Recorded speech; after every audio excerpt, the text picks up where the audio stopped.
Welcome back to another award-winning episode. I've been excited to do this mod for quite a while. Now this subwoofer goes into sleep mode, but there's no on-off switch, which means it's always drawing a bit of electricity whenever it's plugged in. Today we're going to install a rocker switch to switch off the power, both saving money and the planet. If you saw my CD changer mod video, it will be a similar concept. I'll post the link above and I'll leave one in the notes section below. Let's start by removing the rear panel's 10 Phillips screws.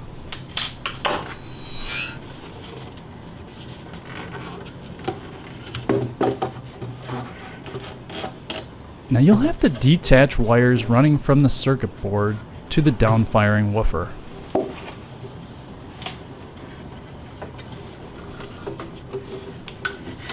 Visual inspection reveals that the two main electrolytic capacitors are on the verge of failure. Wow. Those things are actually plump. They're plump? Alright, next pull out the connector which runs the front LED lights in order to safely remove the board from its housing. Let's bring the unit down to Papa Vestigial Voice's workbench. Unfortunately, his do-it-yourself nuclear reactor kicked in and started to distort some of the colors in our footage. Anyway, snip the wire which runs from the large transformer to the slow blow fuse. Then attach long enough wires to run from each of that snipped wire to our new power switch.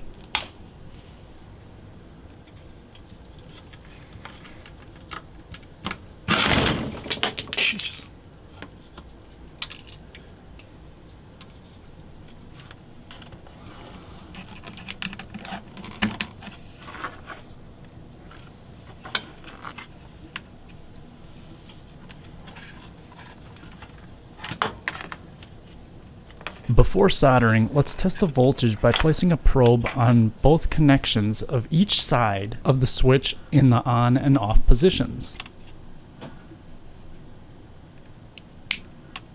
Nice! Let's solder and sleeve that exposed connection.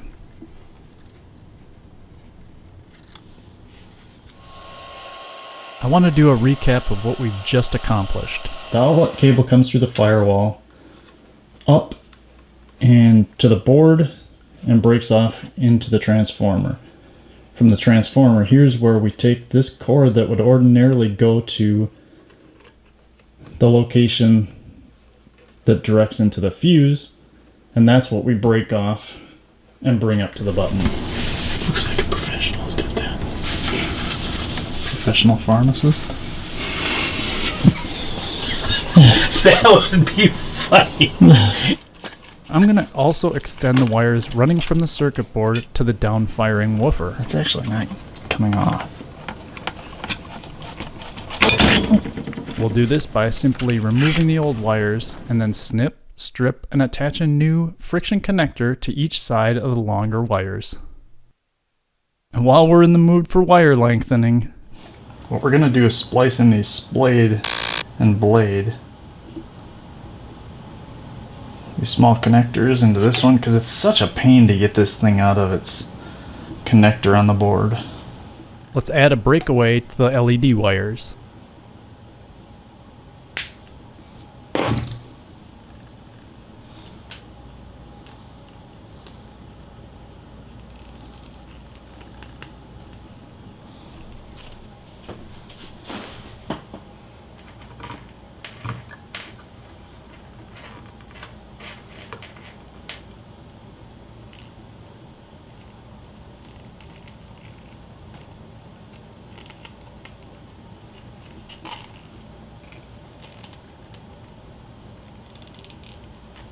Now the caliber or gauge of these wires is so narrow, I'm going to add a spot of solder to strengthen the connection.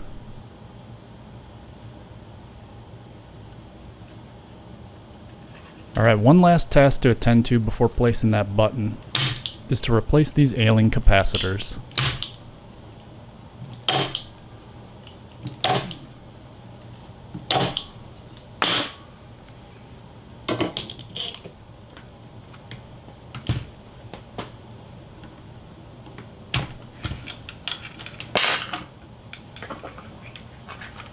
pretty easy to see that the tops of these caps are doming. They're not originals, I've replaced them before, so I'm going to upgrade the 50 volt to 63 volt 4700 microfarad capacitor.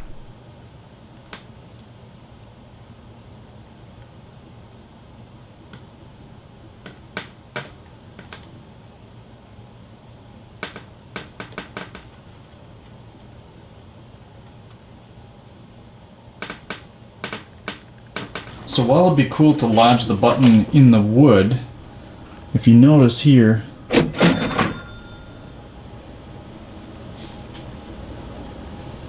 there's a slot. It's a very narrow slot, and it's too narrow for the wood being too thick. So what we're going to try to do is put it in this hard plastic plate.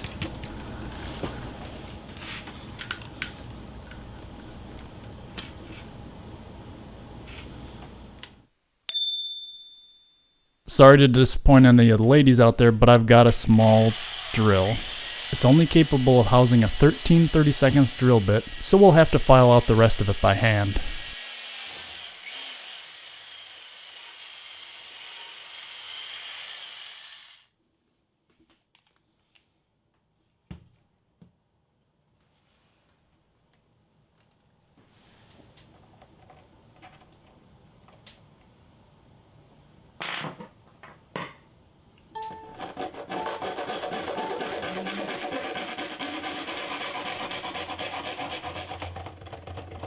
Don't forget to file out the keyed notch.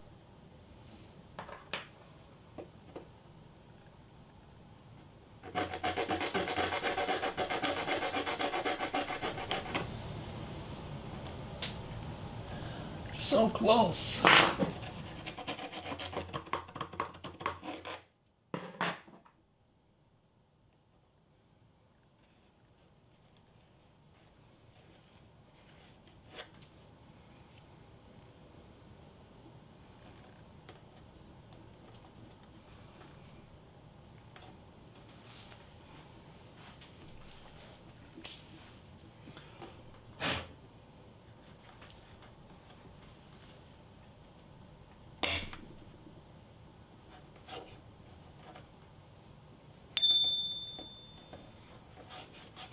Okay, let's blow out the plastic shavings.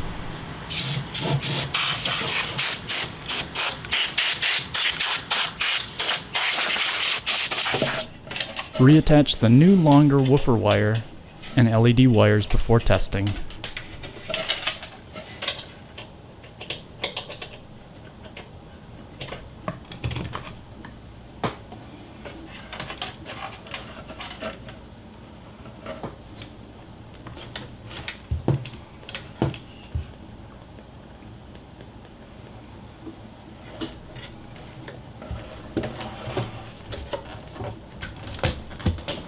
Moment of truth, please don't blow up.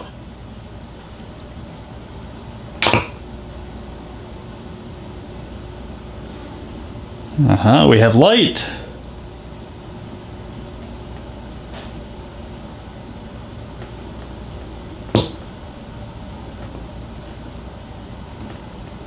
Now let's find out if we have sound. Everything back together, let's give it a shot.